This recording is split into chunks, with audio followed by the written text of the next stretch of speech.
মাছ এসেছে ঠাকুরদার আড়তে, দেখা যাক কি মাছ কি দামে বিক্রি হয় আজকে আপনাদের দেখাবো একদম লাইভ।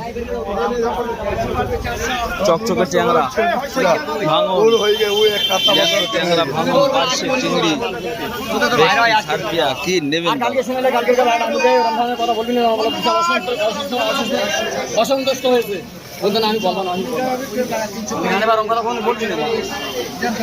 আর সত্যি ভাববে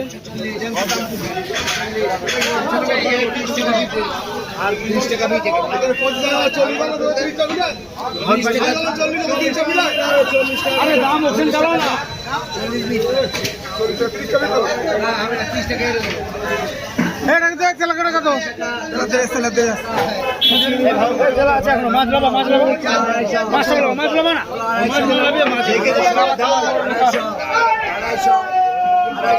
$220, $220, $220